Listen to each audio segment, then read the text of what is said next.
नमस्ते बच्चों, कैसे हम सब लोग? सब बढ़िया, मस्त। सो बच्चों, आज का लेक्चर है एमओटी, ओके, मॉथ। वेल, ये वाली मॉथ नहीं है, that is the molecular orbital theory. Now almost हम चैप्टर के एंडिंग तक पहुंच ही गए हैं। ओके, तो आपने जब शुरुआत में देखा था तो केमिकल बॉन्डिंग चैप्टर का नाम है, वो आपको पता है, जिसमें हमने देखा था कि केमिकल्स लाइक बॉन्डिंग कैसे बनती है। ठीक है, तो दो टाइप के बॉन्ड देखे थे, ionic and covalent bond. Ionic का तो एक ही फॉर्म में चलो क्लियर हो गया, ठीक है। और ये पूरा चैप्टर जो है वो हम लोगों ने कोवेलेंट बॉन्डिंग के इर्द गिर्द जो है वो बना के रखा था। अब कोवेलेंट बॉन्डिंग क्या होती है, सबसे पहले बताया था लुईस डॉट स्ट्रक्चर के थ्रू कैसे इलेक्ट्रॉन्स आपस में ज्वाइन हो जाते हैं, शेयर हो जाते हैं और एक बॉन्ड क्रिएट कर देते हैं। फिर उसमें कुछ प्रॉब्लम्स आई थी, ठीक है। फिर हम लोगों ने वीबीटी की बात की थी, वैलेंस बॉन्ड थ्योरी। फिर उसमें कुछ प्रॉब्लम आई, फिर हमने बात की हाइब्रिडाइजेशन की, ओके। एंड उसके बाद हमने फिर बात की VSEPR, that was the last theory, जो हमने लास्ट सेशन खत्म किया था VSEPR का। तो चलो, इतना तो क्लियर हो गया। अगर आप गौर फरमाओ ना बेटा, तो ये जितने भी हम लोगों ने बात की सारी थियरीज की, उसमें हम लोग ना एटम्स की बात कर रहे थे। क्या बोलते हो, सही बोलूं ना मैं? एटम्स की बात कर रहे थे, जहां पे कि भाई हाइड्रोजन एटम है, ठीक है, ऑक्सीजन एटम है, तो उनके अंदर कितने इलेक्ट्रॉन्स हैं, वो इलेक्ट्रॉन्स जो है वो कहाँ मिलते हैं। तो जनरली से अपन बात करते हैं ऑर्बिटल्स में मिलते हैं, sp-df ऑर्बिटल्स में मिलेंगे, और उन सब का अकोमोडेशन भी अलग अलग था। लाइक s 2 इलेक्ट्रॉन अकोमोडेट कर पाएगा तो p 6 कर पाएगा तो d 10 कर पाएगा, है ना। ये सब थी ना, था ना। बात अभी ये आई, लोगों ने सोचना ये शुरू किया कि हमारे पास जो मटेरियल अवेलेबल है, जो हमारे आसपास की सारी चीजें हैं, वो तो भैया मॉलिक्यूल में अवेलेबल है ना। अगर मुझे हवा में से ऑक्सीजन लेना है तो मैं ऑक्सीजन मॉलिक्यूल लूंगी, O2। सिर्फ ऑक्सीजन एटम तो मुझे मिलने नहीं वाला, ठीक है। ओजोन मॉलिक्यूल लूंगी, हाइड्रोजन गैस, दैट मीन्स कि हाइड्रोजन मॉलिक्यूल लूंगी मैं। बात समझ में आई? ठीक है। तो हम लोगों को एटम बेस्ड तो चीजें एग्जिस्ट नहीं करती है। तो अगर हम हमारे एग्जिस्टेंस की बात करते तो हमारे पास एक सारे मॉलिक्यूल्स हैं। तो अभी अगर हमसे कोई मॉलिक्यूल के बारे में पूछे कि भाई इसका कॉन्फ़िगरेशन क्या होगा, इसमें इलेक्ट्रॉन्स कैसे अरेंज होंगे, तो क्या बताएंगे हम लोग? ओके, तो अब ये थोड़ा सा प्रैक्टिकली सोच रहे हैं कि हमारे आसपास के एरिया का हम कैसे करेंगे, because chemistry is nothing but the things which surrounding us, okay, which present surrounding us, तो वो होती हैं। तो उस थियरीज को, उस चीज को जो लेके आए, इसके लिए ये आता है मॉलिक्यूलर ऑर्बिटल थियरी। ये थियरी किसी भी प्रीवियस थियरी को गलत नहीं बोल रहे हैं, ठीक है। ऐसा नहीं है कि VSEPR में प्रॉब्लम आई थी इसके लिए हम MOT ला रहे हैं, ना ना, that was totally different. Okay, वो सिर्फ एटम्स के बारे में बात कर रहे थे, जितना भी बात किया, जितना भी हुआ वो सब सही था। ये एक नई थियरी है विच इज डिफरेंट फॉर्म, ठीक है। तो जिस तरीके से हम लोग कह रहे थे कि इलेक्ट्रॉन्स की मिलने की प्रोबेबिलिटी sp-df ऑर्बिटल्स में होती है इन द एटॉमिक ऑर्बिटल, तो मॉलिक्यूलर ऑर्बिटल में जब मॉलिक्यूल्स बन जाते हैं, तब हमें इलेक्ट्रॉन्स कहाँ मिलेंगे? ओके, तब इलेक्ट्रॉन्स कहाँ मिलेंगे? क्योंकि जब हम लोगों ने हाइब्रिडाइजेशन देखा था बेटा, तो उसमें हमने देखा था S ओवरलैप करता है और सिग्मा बॉन्ड बनाता है, sp ओवरलैप करेगा तो सिग्मा बॉन्ड बनाएगा, ये हमने बात की थी ना। तो ये सिग्मा बॉन्ड से बॉन्ड बन के रह जाएगा, और हमें तो ये पता है कि इलेक्ट्रॉन्स जो वेव होते हैं तो कब ऊपर होते हैं कब नीचे होते हैं, उस हिसाब से एनर्जी लेवल क्या होगा, ठीक है। तो ये सारी पॉइंट्स का आंसर हमें मॉलिक्यूलर ऑर्बिटल थ्योरी देता है। तो देखो, अब हम लोग इसके रूल्स और वी कुड से इंपॉर्टेंट पॉइंट्स की बात कर रहे हैं। मैं एक एक पॉइंट आपको समझाती जाऊंगी, नोटबुक पेन लेके बैठिए और साथ साथ नोट डाउन करते जाइए, क्योंकि थियरी जितना अच्छे समझ में आएगा, प्रैक्टिकली हम उतना ही आसानी से क्वेश्चंस को सॉल्व कर पाएंगे। तो आइए शुरू करते हैं और हम देखते हैं कि इसके इंपॉर्टेंट पॉइंट्स क्या हैं। आइए बच्चों, बात करते हैं हम लोग कुछ इंपॉर्टेंट पॉइंट्स की regarding the molecular orbital theory.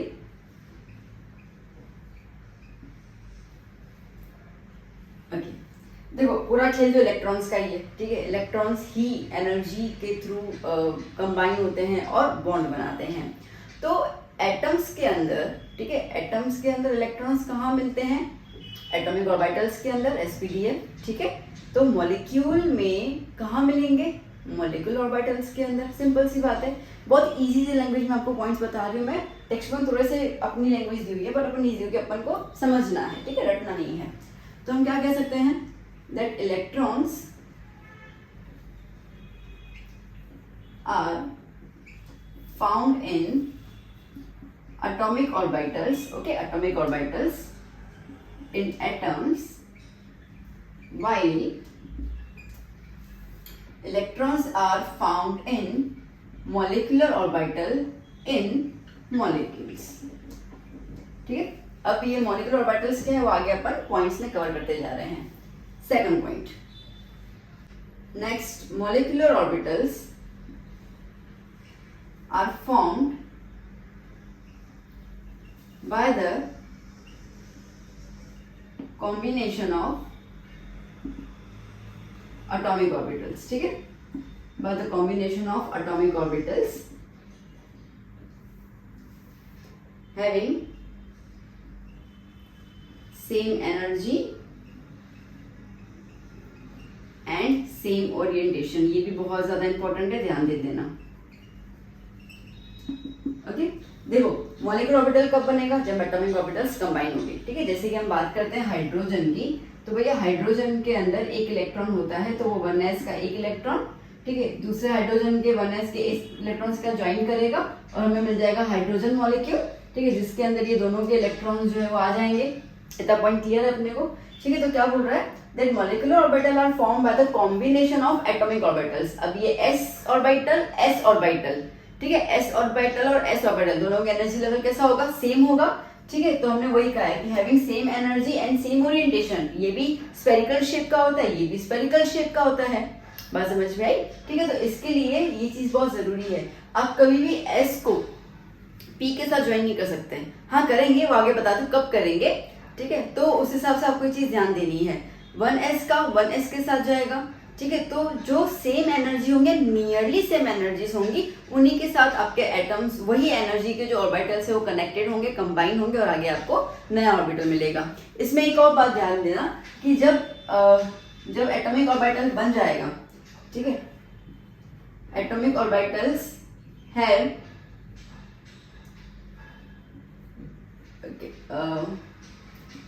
Different identity. रुकिए, ऐसा लिखते हैं हम लोग इसके अंदर, atomic orbitals lose their identity and completely convert into molecular orbital with different identity। ठीक है, मतलब कि ये अपनी आइडेंटिटी जो है वो पूरी की पूरी चेंज कर लेते हैं। देखो मैं इसका सीधा एग्जांपल दे रही हूँ आपको। हम लोगों को जब हम 9th में थे या क्या 8th में, तो कई बार आपसे टीचर्स एग्जांपल दे देते हैं आइडेंटिटी लूज करने का। ठीक, मैं भी दिया करती हूँ। तो जैसे कि हाइड्रोजन है, ठीक है, हाइड्रोजन गैस, मेरी बात तो सुनिए, आइडेंटिटी का मतलब मैं क्या बता रही हूँ। हाइड्रोजन गैस है, तो बेटा हाइड्रोजन गैस जो है उसको हम लोग रॉकेट एज अ फ्यूल में यूज करते हैं। ठीक है, मतलब कि हाइड्रोजन गैस जो है वो फ्लेमेबल है, आग लगाती है। ठीक है, अगर हम ऑक्सीजन गैस की बात करते हैं तो वो सपोर्टर है कंबशन का, मतलब बिना ऑक्सीजन गैस के तो आग लगेगी नहीं। ठीक है, तो हाइड्रोजन गैस भी आग लगाने में काम आती है, ऑक्सीजन गैस भी आग लगाने में काम आती है। बट जब ये दोनों मिल जाते हैं, हाइड्रोजन ऑक्सीजन, और बन जाता है वाटर, तो वाटर किसके लिए काम आता है, फायर एक्सटिंग्विशर की तरह काम करते हैं। मतलब हम लोग उसको आग बुझाने के लिए काम करते हैं। बात समझ में आई? तो जब हाइड्रोजन अलग था, ऑक्सीजन अलग था, तो उनकी आइडेंटिटी अलग अलग थी। बट जैसे वो मीट हो गए तो उनकी आइडेंटिटी डिफरेंट हो गई, तो उनकी ओरिजिनल कैरेक्टरिस्टिक्स से वो अपने आप को चेंज कर लेते हैं। बस यही एग्जांपल याद कर लो यहाँ पर कि जब एटॉमिक ऑर्बिटल्स कंबाइन होते हैं मॉलिक्यूलर ऑर्बिटल के अंदर, तो वो अपनी आइडेंटिटी कंप्लीटली लूज कर लेते हैं और एक नई आइडेंटिटी, और वी कुड से विथ न्यू आइडेंटिटी, ठीक है, into the with new identity, तो वो न्यू आइडेंटिटी में फॉर्म हो जाते हैं। Okay, convert into molecular orbital with the new identity.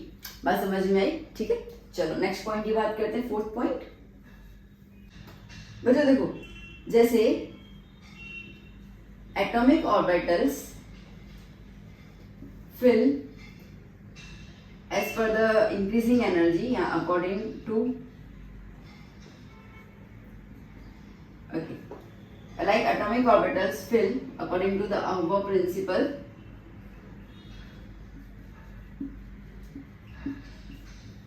in increasing order। ठीक है, Auger ने क्या बताया था कि पहले आप 1s में डालोगे, ठीक है, फिर 2s आएगा, फिर 2p आएगा, फिर 3s आएगा, 3p आएगा, 3d आएगा, ऐसा आएगा ना। ठीक है, 3p and then 4s 4p। तो क्या बताया था ऑगर ने कि भाई हम लोग जब इलेक्ट्रॉन्स फिल करेंगे एटॉमिक ऑर्बिटल्स में, ठीक है, तो इलेक्ट्रॉन्स कैसे जाएंगे, इंक्रीजिंग ऑर्डर में जाएंगे, ठीक है, धीरे धीरे धीरे एनर्जी जो है बढ़ती जाएगी। तो like atomic orbitals fill electrons in the increasing order, fill electrons in the increasing order as per the above principle. Similarly,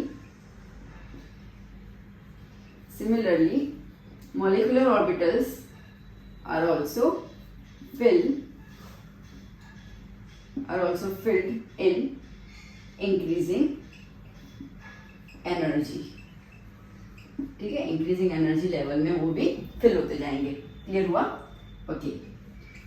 atomic orbitals are monocentric while molecular orbitals are polycentric। इसका मतलब क्या हुआ बेटा? देखो एटॉमिक ऑर्बिटल्स है monocentric, mono मतलब एक, centre में कौन होता है, न्यूक्लियस होता है ना, इसका अंदर क्या हो जाएगा, एक ही न्यूक्लियस है इसके पास। जबकि पॉलीसेंट्रिक में क्या हो जाएंगे, ज्यादा न्यूक्लियस हो जाएंगे। सीधी सी बात है, देखो ये हाइड्रोजन है, ओके, इसका एक न्यूक्लियस ये रहा, इसका एक न्यूक्लियस ये रहा, तो जब ज्वाइन होंगे तो इसमें कितने न्यूक्लियस होंगे, दो न्यूक्लियस हो जाएंगे ना, कितने होंगे, दो न्यूक्लियस। तो इसके लिए जो मॉलिक्यूलर ऑर्बिटल होते हैं दे आर द पॉलीसेंट्रिक, मतलब कि having more than one nucleus, having more than one nucleus. बात समझ में आई? ठीक है, ये पॉइंट क्लियर हुआ। देखो कहीं ना कहीं आप इसको, वैसे आता तो नहीं है बट ठीक है, अगर आपको पूछ लेते हैं difference between atomic orbital molecular orbital, तो इन्हीं पॉइंट्स के साथ आप उनको डिफरेंस भी क्रिएट कर सकते हो। ठीक है, तो बेसिकली क्या मैंने कहा था कि एटॉमिक ऑर्बिटल्स के साथ साथ ही हम लोगों को मॉलिक्यूलर ऑर्बिटल कंबाइन करते जाएंगे, क्योंकि एटॉमिक ऑर्बिटल से मॉलिक्यूलर ऑर्बिटल की थ्योरी देते हैं, वरना कहाँ से आएगा। तो चलो अभी मेरे पास बोर्ड में कोई जगह है नहीं, तो पहले इतना नोट डाउन कर लो, फिर हम नेक्स्ट पॉइंट्स की बात करते हैं। नेक्स्ट पॉइंट बच्चों क्या कहता है, ये कहता है कि number of molecular orbitals formed are equal to the number of atomic orbitals combined। ठीक है, कितने एटॉमिक ऑर्बिटल्स कंबाइन होंगे उतने ही मॉलिक्यूलर ऑर्बिटल्स बनेंगे। जैसे मैंने अभी आपको हाइड्रोजन का एग्जांपल दिया, तो हाइड्रोजन का ये 1s जो है वो कंबाइन होगा दूसरे हाइड्रोजन के 1s के साथ, तो आपको यहाँ पे कितने एटॉमिक ऑर्बिटल कंबाइन हो रहे हैं, एक और एक दो। ठीक है, तो आपको यहाँ पर मिलेंगे भी कितने, दो मिलने वाले हैं। इसका स्ट्रक्चर बाद बताऊंगी, अभी ऐसे अभी समझा नहीं सकती मैं आपको। ठीक है, तो याद कर लो कुछ पॉइंट्स के, number of molecular orbitals form, कितने मॉलिक्यूलर ऑर्बिटल बनेंगे भैया, तो जितने एटॉमिक ऑर्बिटल कंबाइन होंगे। अगर 3 एटॉमिक ऑर्बिटल कंबाइन हो रहे हैं तो 3 बनेंगे, ठीक है, अगर 2 हो रहे हैं तो 2 बनेंगे, बहुत सिंपल सी बात है। ठीक है, दूसरा, अब जैसे आपको पता है कि sp-df जो था हमारा, ठीक है, तो s में कितने इलेक्ट्रॉन्स डाल सकते थे अपन, 2, p में 6, d में 10 और f में 14, ठीक है, सब में था। पर ये एटॉमिक ऑर्बिटल्स, ठीक है, in molecular orbitals maximum 2 electrons can accommodate, तो मैक्सिमम 2 ही होंगे, उससे ज्यादा इलेक्ट्रॉन्स आप नहीं रख पाओगे एटॉमिक ऑर्बिटल्स के अंदर। बात समझ में आई? ठीक है, तो जैसे कि यहाँ पे s में 2 था, सब में अलग अलग है, इसमें कुछ भी आप ऑर्बिटल ले लो मॉलिक्यूलर ऑर्बिटल, उसमें आपको मैक्सिमम 2 इलेक्ट्रॉन से अकोमोडेट करने हैं। जिस तरीके से एटॉमिक ऑर्बिटल्स के नाम थे sp-df, उस तरीके से मॉलिक्यूलर ऑर्बिटल के भी नाम है sigma, pi, delta and so on. ठीक है, हमारे लेवल पे सिर्फ सिग्मा और पाई ही है। ठीक है, molecular orbitals is a very vast theory, तो बट ऑब्वियसली 11th में स्टार्टिंग में इतनी वास्ट थ्योरी तो वो लोग बताएंगे नहीं, तो अभी आपको सिर्फ सिग्मा और पाई। वो उसका भी रीजन है, उसका रीजन ये है कि हाइब्रिडाइजेशन में हम लोगों ने सिग्मा और पाई बॉन्ड देखा था। ठीक है, कि एस मतलब कि एक्सियल ओवरलैपिंग जो हो रही है, हेड ऑन ओवरलैपिंग, ठीक है, तो वो जब ओवरलैपिंग हो रही है तो सिग्मा बॉन्ड बना रही है। अच्छा, एस और अगर एक्सियल में पी ओवरलैप कर रहा है तो भी सिग्मा बॉन्ड बना रहा है। ठीक है, अगर साइड वाइज आ रहा है तो पाई बॉन्ड बना रहा है। तो अपन ने हाइब्रिडाइजेशन में सिग्मा और पाई देखा था अभी तक के लेवल पे, इसके लिए मॉलिक्यूलर ऑर्बिटल में भी हम लोगों को सिग्मा और पाई ही मिलता है। ठीक है, तो ये 2 ही नाम है, sigma bond and the pi bond. जिस तरीके से अगर हम बात करते हैं एनर्जी लेवल्स की, तो atomic orbitals are less stable due to high energy, whereas molecular orbitals are more stable. ठीक है, इसके तो मॉलिक्यूल से मिल पाता है ना। ठीक है, इसलिए तो हमारे हवा में H2 मॉलिक्यूल है, O2 मॉलिक्यूल वो स्टेबल है। तो स्टेबिलिटी कब आती है? स्टेबिलिटी तब आती है जब काम डाउन ना, शांत इंसान होता है, तब स्टेबिलिटी आती है। आज जितने भी महाराज स्वामी ये सब होते हैं वो इतने ज्यादा स्टेबल कैसे होते हैं? अभी के नहीं, आप सॉरी, जो पहले वाले ऋषि मुनि होते थे, ठीक है, इतने स्टेबल कैसे होते थे? क्योंकि उनकी एनर्जी शांत होती थी। तो similarly more stable due to less energy. ठीक है, आज आप एक छोटा सा बच्चा देखो, 1 साल का, 2 साल का, कितनी एनर्जी होती है उसके अंदर, एक जगह टिकता है। ठीक है, आप उस बच्चे को बस खुला छोड़ दो, यहाँ वहां जाएगा, बर्तन धोएगा, ये करेगा, कितनी मस्ती होती है उसको, उसकी मम्मी उससे परेशान हो जाती है। बट यहीं पे अगर आप आपके दादा दादी को देखो, आपके मम्मी पापा को देखो, क्या वो इस तरीके से भागते भागते हैं, ऐसे करते हैं? नहीं, मैच्योर हो गए, less stable, sorry more stable but less energy. ठीक है, और बच्चा कैसा है? Less stable but more energy. तो सेम चीज वही है यहाँ पर। तो एटॉमिक ऑर्बिटल्स जो है वो बच्चे की तरह है। ठीक है, जब वो बड़े हो जाते हैं और कन्वर्ट हो जाते हैं मॉलिक्यूलर ऑर्बिटल में, तो वो स्टेबल ज्यादा हो जाते हैं और एनर्जी उनके अंदर कम हो जाती है। पॉइंट समझ में आ रही सारी? एक और पॉइंट देखो, जैसा आप सोचोगे कि मैम एस ऑर्बिटल जो था उसका स्फेरिकल शेप था, पी का जो था वो डम्बल शेप था, है ना, डी का जो था वो डबल डम्बल शेप था, इस तरीके से। तो आप हमें बता सकते हो कि मॉलिक्यूलर ऑर्बिटल्स का शेप कैसा होगा? तो बेसिकली मॉलिक्यूलर ऑर्बिटल्स का जो शेप है, it depends on the combination of atomic orbitals. ठीक है, अब कौन से एटॉमिक ऑर्बिटल्स कंबाइन हो रहे हैं उस पर डिपेंड करेगा कि मॉलिक्यूलर ऑर्बिटल का शेप कैसा होगा। कि भाई एस ज्वाइन हो रहा है, sp ज्वाइन हो रहा है, या pp ज्वाइन हो रहा है। अब ss तो ठीक है, s और p z समझ लो, क्योंकि जनरली अपन एक्सियल में z ही लिखते हैं, अपन ने हमेशा में देखा था। ठीक है, px जा रहा है या py जा रहा है। ठीक है, तो इसके बेसिस पर मॉलिक्यूलर ऑर्बिटल्स का शेप जो है वो डिसाइड होता है। और ये शेप में भी आपको करवाने वाला किसमें क्या शेप आता है। ठीक है, एग्जाम में कई बार पूछा जाता है, तो आपको वो चीज पता होनी चाहिए। ओके, एक और लास्ट पॉइंट अपन लिख देते हैं इसके अंदर, that filling of electrons in molecular orbital theory follows the same principles of atomic orbital theory. ठीक है, like अफबाउ, मुझे लगता है मैं स्पेलिंग गलत लिख लूंगा अगर, हुंस, पॉलिस एक्सक्लूजन, है ना, ये अपन ने कुछ देखा था ना उसके अंदर एटॉमिक ऑर्बिटल में, चैप्टर 3 में हमने देखा था। ठीक है, तो वही चीज है। तो इलेक्ट्रॉन्स एमओटी में कैसे फिल होंगे, वो रूल्स जो है वो सेम एटॉमिक ऑर्बिटल्स के हिसाब से ही होंगे। ठीक है, ऑपोजिट स्पिन होना, ठीक है, पहले एक बॉक्स भरना, जैसे अपन को पता है कि हमारे पास p ऑर्बिटल्स हैं और 3 हैं, तो सब में पहले एक जाएगा। ठीक है, पहले उसको फिल करना, अगर बचता है तो जाएगा, वो भी कैसा जाएगा, ऑपोजिट स्पिन में जाएगा। ठीक है, पहले जो होगा वो लो एनर्जी लेवल, फिर हाई एनर्जी लेवल में जाएगा। तो ये जो अपन ने रूल्स देखे थे, वही सेम रूल्स जो है वो मॉलिक्यूलर ऑर्बिटल थ्योरी में भी आने वाले हैं। तो देखो, वही फॉलो करने से ज्यादा स्ट्रेस तो है नहीं, बस अभी अपन ने देखा कि वो कॉम्बिनेशन कैसे होते हैं, एटॉमिक ऑर्बिटल से कंबाइन कैसे होते हैं, शेप कैसे बनाते हैं, और हम उन शेप्स को रिप्रेजेंट कैसे करते हैं, वो देखना है।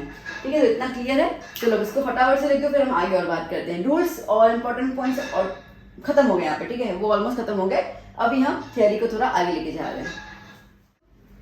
अभी मॉलिक्यूलर ऑर्बिटल बनते कैसे हैं? ठीक है, फॉर्मेशन ऑफ मॉलिक्यूलर ऑर्बिटल, सब उनकी बात करेंगे। उनकी पूरी थियरी अपन ने देख लिया। Now formation of molecular orbitals. ठीक है, कैसे फॉर्म करते हैं, तो जो मेथड है उसको हम कहेंगे LCAO। That means linear combination of atomic orbitals. ठीक है, वैसे 2 मेथड होती है, एक होता है UO, यूनिक फॉर्म रहता है उसका, ओके, यूनाइटेड एटम ऑर्बिटल, और दूसरा होता है LCAO। तो हमारे लेवल पे जो आ रहा है वो LCAO आ रहा है। ठीक है, that is a linear combination. Okay, चलो, तो अब हम लोग सबसे पहले बात करते हैं कि क्या है इसके पीछे लॉजिक। तो एटॉमिक ऑर्बिटल्स जो हैं हमें कंबाइन करने हैं। देखो, आप लोगों ने पहले देखा है, हमने चैप्टर 3 में भी देखा था, ठीक है, चैप्टर 2 में एटॉमिक स्ट्रक्चर में देखा था हम लोगों ने कि जो इलेक्ट्रॉन्स होते हैं उसके दो नेचर होते हैं, ठीक है।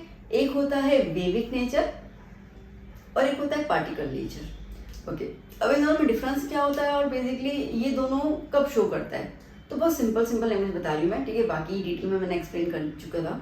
तो सिंपल लैंग्वेज में अपन ये बोलते हैं, तो अगर इलेक्ट्रॉन न्यूक्लियस के इर्द गिर्द घूमता है तो वो वेविक फॉर्म शो करता है, वेव फॉर्म में घूमता है तो वो वेव नेचर शो करता है, ठीक है। बट अगर इलेक्ट्रॉन जंप करता है ना, एक्साइटेड स्टेट में जाता है, तब वो अगर किसी और एटम के अंदर चला गया, ठीक है, तो जब वो जाता है ना, जब वो जाता है या जब वो शेयरिंग करता है, तो लाइक यहाँ से वहां गया दूसरे एटम में या दूसरे एटम से यहाँ पे आया, लाइक Na के पास जो एक इलेक्ट्रॉन एक्स्ट्रा होता है वो जंप करके Cl के पास चला जाता है, Cl उसको ले लेता है, ठीक है। तो जब ये ट्रांसफर करते हैं एनर्जी लेवल से एक एटम दूसरे एटम में, तब वो शो करता है पार्टिकल नेचर, ठीक है। हल्का हल्का याद करते हैं अपन। तो अभी हमारे लेवल पे अभी जो हम बात कर रहे हैं, अपन क्या बोल रहे हैं कि हम लोग एटॉमिक ऑर्बिटल्स को कंबाइन करके मॉलिक्यूलर ऑर्बिटल्स बना रहे हैं। अब एटॉमिक ऑर्बिटल्स को कंबाइन करोगे, orbitals is the tendency, is the place जहाँ पे इलेक्ट्रॉन ज्यादा मिलने के चांसेस होते हैं, ठीक है। 90% चांस होता है कि इलेक्ट्रॉन आपको यही मिलेगा। और इलेक्ट्रॉन कैसे फॉर्म में मिलता है, वेविक फॉर्म में मिलता है। तो यहाँ पर हम लोग जो इलेक्ट्रॉन्स का नेचर बोलेंगे वो वेव नेचर बोलेंगे इस फॉर्म के लिए, ठीक है।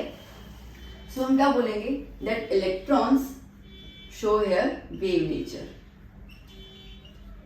वेव नेचर, ठीक है। अब अगर वेव नेचर है तो जैसा आपको पता है इस तरीके से वेव नेचर होता है, मतलब वेव फॉर्म हुआ, ठीक है।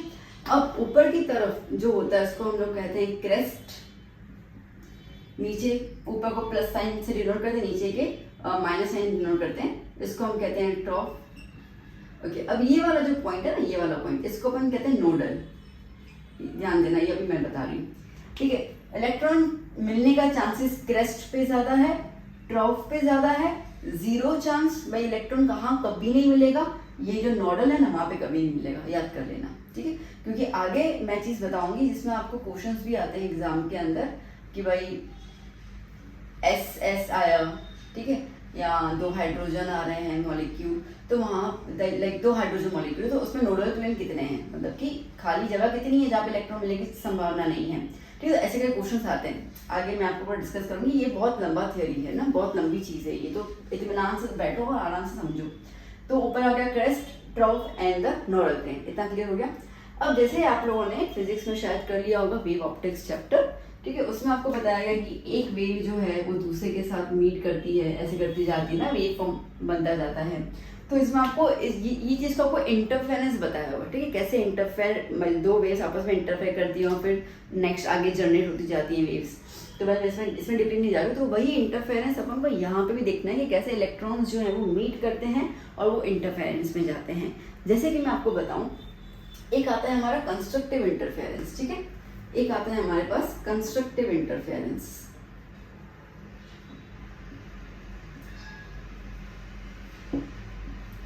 कंस्ट्रक्टिव इंटरफेरेंस, इसमें क्या होता है, देखो, अच्छा अब आपको चैप्टर 2 में मैंने बताया था कि जो वेव नेचर होता है इलेक्ट्रॉन का, उसको हम लोग साई से रिप्रेजेंट करते हैं, which is a wave function, है ना, कि कैसे इलेक्ट्रॉन फंक्शन करता है वहां पर, तो that is a wave function.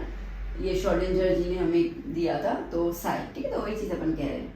तो हम लोग ये कह रहे हैं कि भैया जब मैंने क्या बताया था कि सेम एनर्जी लेवल पे एटॉमिक ऑर्बिटल्स मीट करते हैं, ठीक है। तो जब ये एक, ठीक है, थोड़ा छोटा बना दो, जब ये एक एटॉमिक ऑर्बिटल है, समझो कि एक एटम है ए, ठीक है, ये एक एटम है ए, इसका वेव, ठीक है, इलेक्ट्रॉन का फॉर्म है, इसका वेव जब कंबाइन होगा, समझो बी के साथ, समझो बी के साथ, ठीक है, क्या हो रहा है, कंबाइन हो रहा है, लीनियर कॉम्बिनेशन बात करें ना, कंबाइन हो रहा है। तो देखो जब ये दोनों सेम फेज है, मतलब कि प्लस कंबाइन होगा इस प्लस के साथ, ये नेगेटिव कंबाइन होगा इस नेगेटिव के साथ, तो आपको जो मिलेगा वेव नेचर, ठीक है, वो कैसा मिलेगा,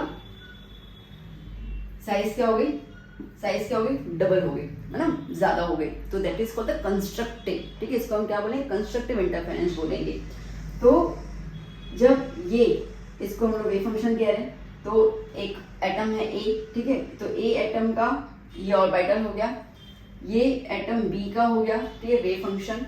तो जब यहाँ पे आपको मिलेगा, ठीक है, यहाँ पे आपको मिलेगा तो क्या मिलेगा, psi A plus psi B, क्या मिलेगा, psi A plus psi B which is the constructive, ठीक है, ये एक बहुत बड़ी लेयर बन गई। सिमिलरली हमारे पास आता है डिस्ट्रक्टिव, ठीक है, क्या आता है हमारे पास, डिस्ट्रक्टिव। ये क्यों बता रही हूँ मैं आपको, उसका रीजन है कि आगे जाके मुझे शेप्स बताने हैं आपको, ठीक है, तो तब उसमें आपको पता चलेगा कि शेप कैसे बन रहा है। देखो सिंपल सी बात है, जब ये क्रेस्ट और ये क्रेस्ट मीट हुए तो साइज बढ़ गई ना, तो शेप आगे अपन को और दिखाना पड़ेगा।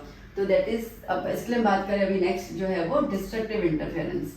डिस्ट्रक्टिव इंटरफेरेंस बहुत सिंपल बता दूं मैं आपको कि भाई एक आपका इलेक्ट्रॉन इस तरीके से ट्रैवल कर रहा है, ठीक है, और एक इलेक्ट्रॉन जो है वो इस तरीके से ट्रैवल कर रहा है, ठीक है।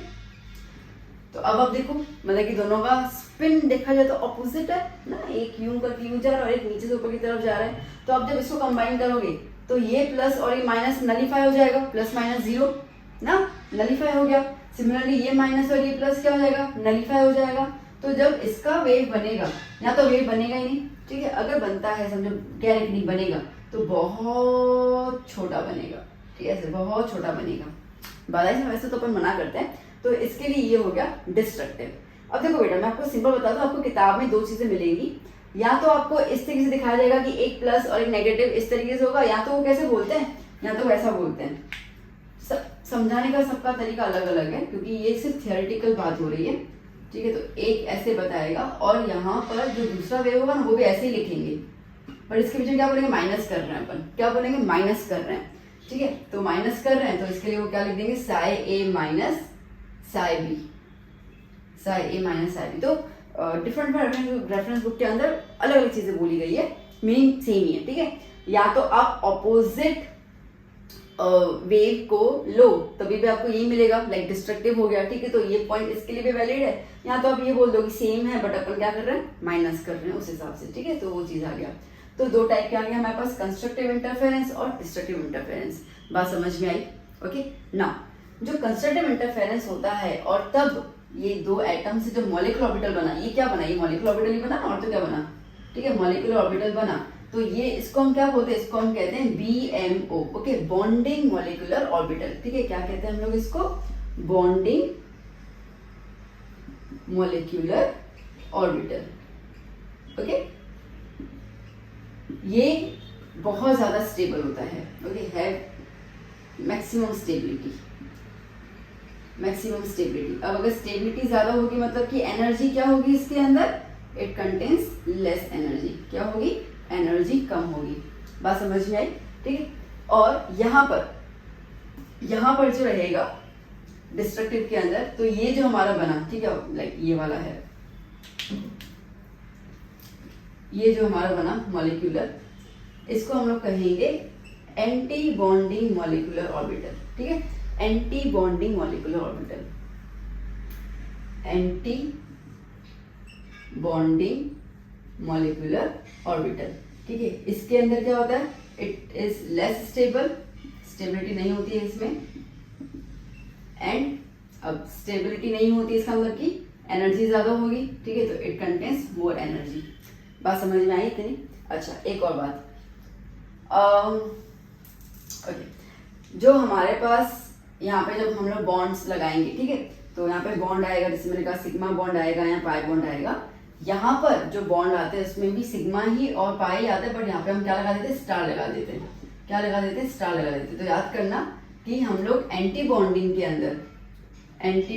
अंदर हम लोग स्टार के थ्रू रिप्रेजेंट करते हैं, ओके, दैट मीन स्टार मतलब हाई एनर्जी, ठीक है। और इसको हम लोग सिंपल तरीके से यूज करते हैं in the bonding molecular orbital के अंदर एनर्जी लेवल्स को। क्लियर हुआ इतना? आई होप इतना आपको समझ में आ गया कि डिस्ट्रक्टिव कंस्ट्रक्टिव क्या है, ठीक है। एक और बात, आप किताब में देखेंगे, ठीक है, कि जब इसमें रख कर दूं, कि जब आप यहाँ पर मॉलिक्यूलर ऑर्बिटल लिख रहे हो, मतलब एंटी मॉलिक्यूलर ऑर्बिटल, ठीक है, तो यहाँ पे जो हम इसको रिप्रेजेंट करेंगे, हम इसको रिप्रेजेंट करेंगे by psi A, okay, A stands for the antibonding, okay. और यहाँ पे हम इसको रिप्रेजेंट करेंगे, कहाँ गया प्लस वाला, ये रहा, ठीक है। तो यहाँ पे हम इसको रिप्रेजेंट करेंगे by the psi B, okay, B stands for the bonding, ठीक है। तो आपकी किताब में आपको इस तरीके से लिखा हुआ देखने को मिल जाएगा। डन, क्लियर हुआ यहाँ पे? ओके, तो चलो पहले आप इतना कुछ नोट डाउन कर लो, फिर आगे और बात करते हैं। तो अभी हम लोगों ने फिनिश कर लिया कि किस तरीके से कंस्ट्रक्टिव इंटरफेरेंस बनता है, जिसको हम लोग BMO कहेंगे, बॉन्डिंग मॉलिक्यूलर ऑर्बिटल, और किस तरीके से डिस्ट्रक्टिव बनेगा। ठीक है, और मैंने कहा कि भाई इसके अंदर जब बॉन्डिंग होता है मॉलिक्यूलर ऑर्बिटल में, तो हम लोग इसके अंदर सिग्मा, पाई, डेल्टा ऐसे कुछ नाम देते हैं। तो अब ये जब देखिए, जैसे हमने एटॉमिक में देखा था, ठीक है, कि P और P डबल शेप बनता है, ओके, S और S स्फेरिकल शेप बनता है। ये हम लोगों ने एटॉमिक ऑर्बिटल शेप देखे थे, और मैंने आपको अभी जस्ट बताया जब मैं पॉइंट्स लिखवा रही थी आपको कि मॉलिक्यूलर ऑर्बिटल के जो शेप है वो डिपेंड करेंगे कौन से एटॉमिक ऑर्बिटल्स मीट करते हैं। तो अभी हम लोग बात करेंगे कि शेप क्या बनता है जिसके अंदर इलेक्ट्रॉन मिलने के चांसेस कहाँ पे ज्यादा होगा, लाइक इलेक्ट्रॉन क्लाउड डेंसिटी कहाँ पे होगी, ओके, और कहाँ पे इलेक्ट्रॉन नहीं मिलेगा, जिसको अपन नोडल प्लेन कहेंगे। ओके, तो पहले हम स्टार्ट करते हैं सिग्मा बॉन्ड से। तो जैसे आपको एटॉमिक ऑर्बिटल में पता है कि एटॉमिक ऑर्बिटल्स के अंदर हमने देखा था कि सिग्मा बॉन्ड जब बनता है तो उसके अंदर क्या होता है ना, एक्सियल ओवरलैपिंग होती है, मतलब कि हेड ऑन हेड। ठीक है, हेड ऑन हेड ओवरलैपिंग होगी। तो वही सेम चीज हम यहाँ पे करने वाले हैं। तो यहाँ पे हम पहले देखेंगे फॉर्मेशन ऑफ सिग्मा बॉन्ड। ठीक है, that means axial overlapping of atomic orbitals. ठीक है, एक्सियल आप कह दो, हेड ऑन एंड कह दो, ठीक है, आपको जो करना है वो आप कह सकते हो इसके अंदर। चलिए, अब जैसे कि हम लोग ये कह रहे हैं कि समझो हम एग्जांपल लेते हैं हाइड्रोजन का, इजीली आपको बता दीजिए। H2 मॉलिक्यूल को हमें बताना है इसके इलेक्ट्रॉनिक कॉन्फ़िगरेशन मॉलिक्यूल में कैसा होगा, उसको अपन बॉन्डिंग कैसे बताएंगे। तो हमें पता है कि भाई हाइड्रोजन के अंदर एक ही इलेक्ट्रॉन होता है। ठीक है, एक इलेक्ट्रॉन होगा उसके अंदर, तो उसका कॉन्फ़िगरेशन, एटॉमिक कॉन्फ़िगरेशन 1s1 है। Okay, no doubt. अब क्या है, s orbital, that is spherical shape.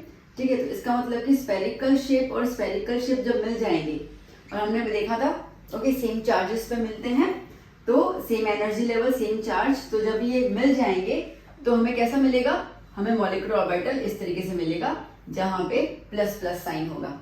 ठीक है, तो देखो ये प्लस हुआ, प्लस मतलब क्या हुआ, मिल जाना, मिल मतलब कि साइज थोड़ी सी और एनलार्ज हो जाना, जिसको हम लोग कहेंगे कंस्ट्रक्टिव इंटरफेरेंस। इतना क्लियर हुआ? ठीक है, तो ये जो हमारा अभी कैसे बना, ओवरलैपिंग कैसा हुआ, एक्सियल ओवरलैपिंग हुआ। एक्सियल ओवरलैपिंग है, इसके लिए इसको हम कहेंगे सिग्मा 1s।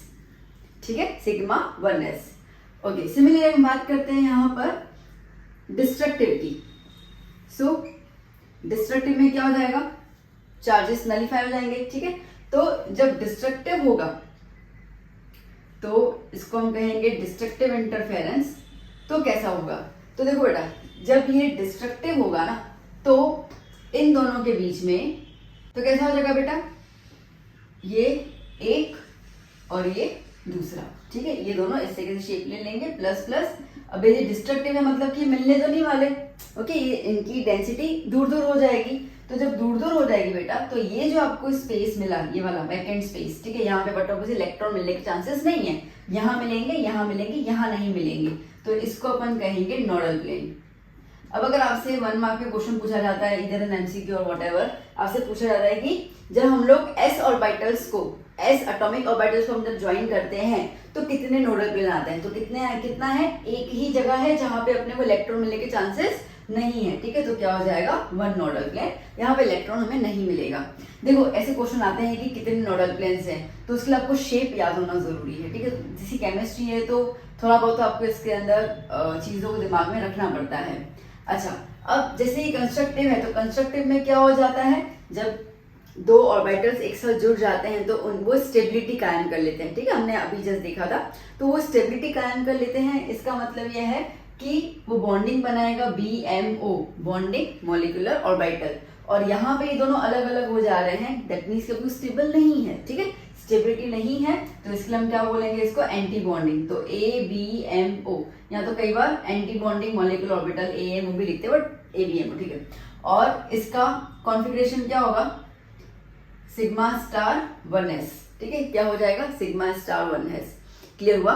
ना आपके पास सवाल आएगा कि क्या मैम हमें हर बार इस तरीके से फिगर्स ड्रॉ करके दिखाने हैं? नहीं, ठीक है, हमें ऐसे रिप्रेजेंट नहीं करना है। कैसे रिप्रेजेंट करना मैं आपको बता रही हूँ, बट हाँ आपको शेप पता होना चाहिए। क्वेश्चंस के अंदर 1 मार्क में ऐसे करके कुछ ट्विस्ट क्वेश्चंस पूछ सकते हैं, तो you should be specially nodal plane. मैंने कहा कि इसमें तो कुछ भी नोडल प्लेन नहीं है, पर इसमें रहेगा क्योंकि इसमें इलेक्ट्रॉन नहीं मिलने की संभावना जो है वो दिख रही है हमें। तो चलो उसको मैं रब कर लेती हूँ और मैं आपको बताती हूँ कि किस तरीके से, ठीक है, किस तरीके से हम लोग हमारे बुक के अंदर रिप्रेजेंट करेंगे मॉलिक्यूल्स को। सो शेप देख लेना, उसके बाद हम उनकी प्रैक्टिस करेंगे, ठीक है, जिसके अंदर मैं आपको बताऊंगी कि किस तरीके से आपको उसको सॉल्व करना है। तो देखो यहाँ पे हमारे पास हाइड्रोजन मॉलिक्यूल है, मतलब कि 2 हाइड्रोजन एटम्स जो है वो कनेक्टेड हो रहे हैं, ठीक है। तो ये हो गया हमारा एक हाइड्रोजन एटम जिसके अंदर एक इलेक्ट्रॉन है, ठीक है। ये रहा हमारा दूसरा हाइड्रोजन एटम जिसके अंदर दूसरा इलेक्ट्रॉन है, ऑपोजिट स्पिन, ओके। ये ऐसे करके यहाँ पे आया, ठीक है, और ऐसे करके यहाँ पे गया। ऐसे हमें शेप बताना होगा, ओके। अब इसके अंदर ये जो नीचे जो भी होगा उसमें हम हमेशा BMO लिखेंगे, और ऊपर वाला जो होगा वो हमेशा एंटी बॉन्डिंग होगा, क्योंकि वो हाई एनर्जी वाला, ये लेस एनर्जी है, ये ज्यादा स्टेबल है, वो लेस स्टेबल है, ठीक है। तो जैसे अभी हमारा क्या बना, अभी हमारा सिग्मा 1s बना ना, सिग्मा 1s बना, ठीक है। तो एक इलेक्ट्रॉन यहाँ से आया और एक इलेक्ट्रॉन यहाँ से आया, तो इस तरीके से यहाँ पे बन गया, ठीक है। यहाँ पे सिग्मा स्टार 1s हो जाएगा, ठीक है, यहाँ पे सिग्मा स्टार 1s हो जाएगा। तो इस तरीके से हम लोग आगे रिप्रेजेंट करेंगे, और ये आपका बॉक्स बनेगा जहां पर आगे मैं सिखाऊंगी, ठीक है, कि 1s फिर 2s 2p, उनमें किस तरीके से इलेक्ट्रॉन्स फिल करते जाना है और कितने अपने को इसको बनाने पड़ेंगे। बस आप इतना समझ लीजिए कि अभी जब हम शेप की बात कर रहे हैं ना, हमें बार बार वैसा शेप करके नहीं रिप्रेजेंट करना है, हमें ऐसे रिप्रेजेंट करना होगा। This is the molecular orbital, आपकी किताब में ऐसे कुछ फिगर दिया होगा, आप देख सकते हैं, ठीक है। और बट शेप हमें याद करने हैं as a point of view the examination, ठीक है, कि क्या पूछ सकते हैं। तो चलो अभी हम मेन शेप की पहले बात कर लेते हैं, फिर इसके ऊपर हम क्वेश्चंस कैसे सॉल्व करते हैं वो आपको माइट बी नेक्स्ट लेक्चर बताऊंगी। मैं इस लेक्चर में करूंगी तो बहुत लंबा हो जाएगा, तो मैं इसको रब कर लेती हूँ और अभी हम बात करते हैं नेक्स्ट शेप की। सो बच्चों देखो, अभी एक्सियल ओवरलैपिंग में अभी हमने देखा S और S ओवरलैपिंग, ठीक है, कैसे आपको सिग्मा देती है। S overlapping gives you the sigma 1s 2s, ठीक है, जो कि सिग्मा ओवरलैपिंग, ओके। अब उसके अलावा और कोई ओवरलैपिंग है? SS में तो 1s हो जाएगा, 2s हो जाएगा, 3s हो जाएगा, 4s, ठीक है। 3 4s तक पहुंचते ही नहीं है अपन, 1 और 2s में अपना पूरा खत्म हो जाता है बुक के अंदर कंटेंट, तो वो क्लियर हो जाएगा। अब दूसरा क्या है, अभी आप एटॉमिक ऑर्बिटल याद करो, हमने सिग्मा और कहाँ देखा था, हमने एक सिग्मा तो SS में देखा था, ठीक है, एक सिग्मा हम लोगों ने SP में देखा था, और एक सिग्मा हमने PP में देखा था, ठीक है। अब हम बात करते हैं PP की, तो PP भी आपको सिग्मा बॉन्ड देगा। देखते हैं एग्जाम्पल लेकर, आपको उसके थ्रू काफी अच्छे समझ में आ जाएगा। लेट्स से नाइट्रोजन, ठीक है, N2 गैस। अब नाइट्रोजन का कॉन्फ़िगरेशन होता है, एटॉमिक नंबर होता है 7, ठीक है, इतना क्लियर हुआ। तो क्या हो जाएगा 1s2 2s2 2p3, क्लियर। अब ये दोनों तो चलो बॉन्डिंग क्लियर है, कुछ करेंगे तो हमें 2p का मीनिंग बताना है। तो हमारे पास 2 नाइट्रोजन होंगे, ठीक है,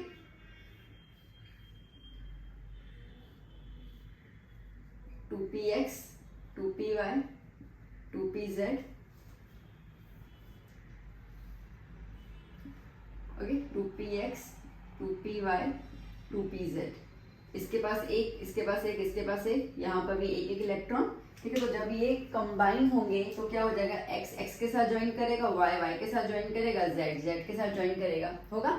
अच्छा, अब इसका मतलब कि कितनी इलेक्ट्रॉन्स ज्वाइन हो रहे हैं, 3 हो रहे हैं, ओके। तो दैट मीन्स कि कितने बॉन्ड बनेंगे, 3 बॉन्ड बनेंगे। अब हमें पता है कि भैया पहला एक बॉन्ड तो सिग्मा होता ही होता है, ठीक है, बाकी के जो एक्स्ट्रा बॉन्ड बन जाते हैं उसको अपन पाई बॉन्ड कहते हैं। तो इतना क्लियर है कि भाई एक सिग्मा बनेगा और 2 पाई बनेंगे, ये पॉइंट क्लियर है। तो चलो अब अपन देखते हैं कि सिग्मा बॉन्ड कैसे बनेगा यहाँ पर। तो क्या कनेक्ट हो रहा है, px py pz। हम लोग हमारे किताब के हिसाब से, ठीक है, किताब में या साइंटिस्ट लोगों ने हमें कन्वेंशनली बोला कि भाई pz को तुम एक्सियल फॉर्म में मान लो, ये अपन एटॉमिक ऑर्बिटल में भी बोला था, ठीक है। तो अपन ये मान रहे हैं कि भाई जो pz होगा वो कैसे फॉर्म करेगा, एक्सियल करेगा, और px और py जो होंगे वो कैसे करेंगे, साइडवेज ओवरलैपिंग करेंगे, ठीक है, मतलब कि ये पाई बॉन्ड बनाएंगे और ये सिग्मा बॉन्ड बनाएगा। तो अभी हम बात करते हैं पी जेड वाले सिग्मा बॉन्ड की। ओके, तो बेसिकली देखो यहां पर, ओके, अब P is a dumbbell shape, ठीक है, तो ये एक डंबल शेप हुआ, प्लस कर रही हूं, इसका मतलब कि कंस्ट्रक्टिव होगा, ठीक है। कंस्ट्रक्टिव में चार्जेस जो होते हैं वो सेम सेम नजदीक नजदीक रहेंगे और ये अलग हो गया। तो अब अगर इसको हम लोग ज्वाइन करेंगे, ठीक है, हम करेंगे कंस्ट्रक्टिव इंटरफेरेंस, तो क्या होगा, देखो ये दोनों सेम चार्जेस को ज्वाइन कर रहे हैं तो ये दोनों नजदीक आ जाएंगे और मोटा वाला बलून बन जाएगा, ठीक है। तो अपन क्या करेंगे, ये मोटा वाला बलून, ठीक है, ये ऐसे छोटे वाले। ओके, तो इस तरीके से आपको मिलेगा जहां पर ये दोनों प्लस साइन ज्वाइन हो रहे हैं तो प्लस और ये माइनस माइनस, ये शेप बनेगा। तो इसमें मैम नोडल प्लेन बनेगा, कंस्ट्रक्टिव है फिर भी, हाँ बनेगा ना।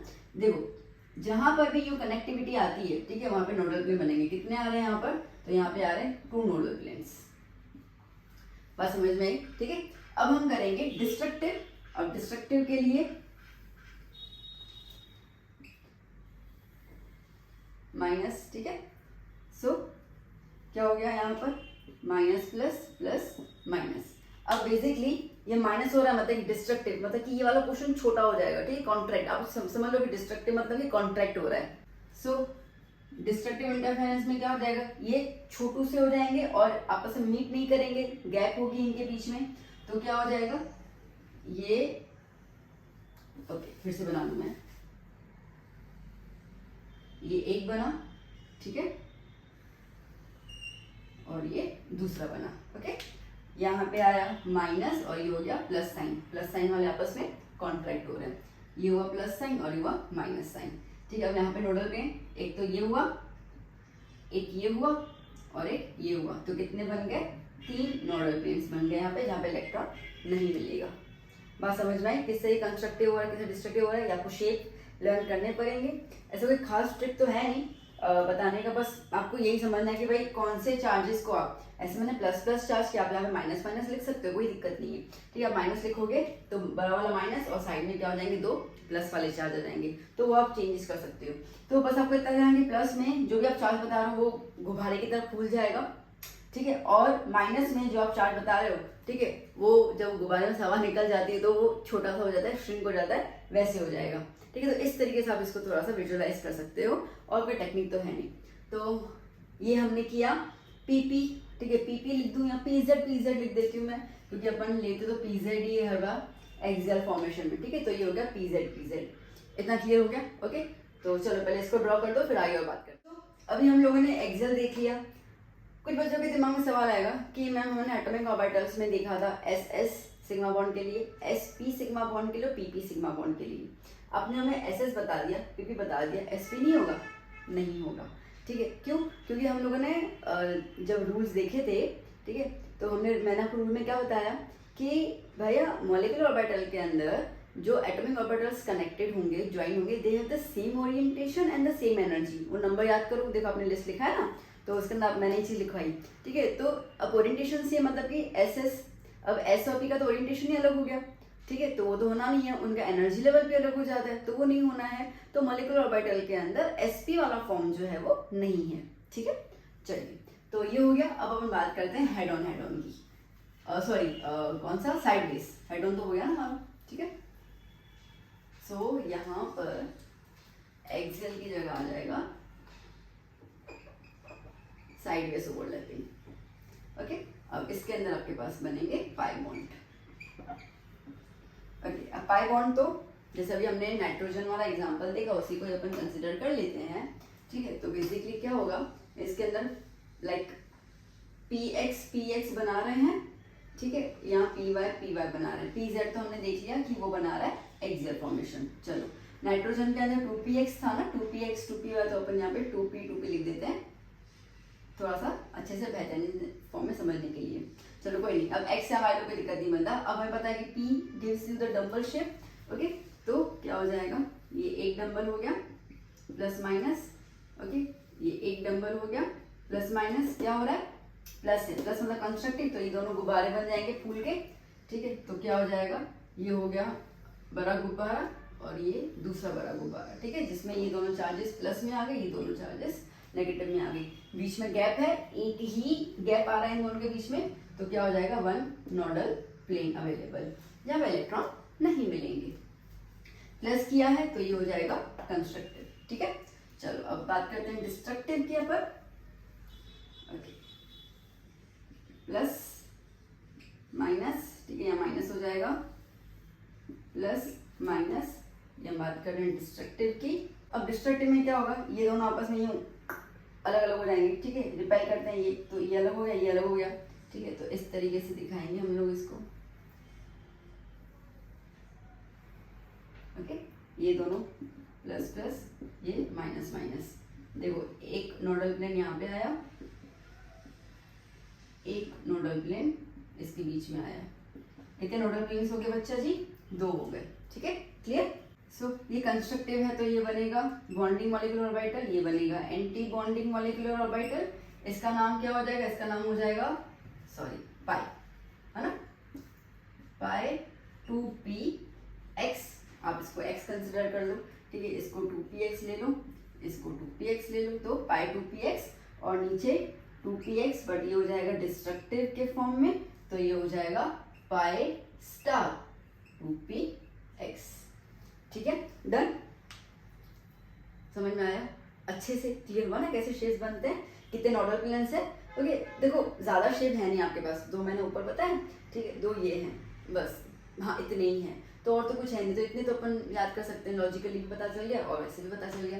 तो चलो इसको ड्रॉ करो, फिर हम आगे और बात करते हैं इसकी।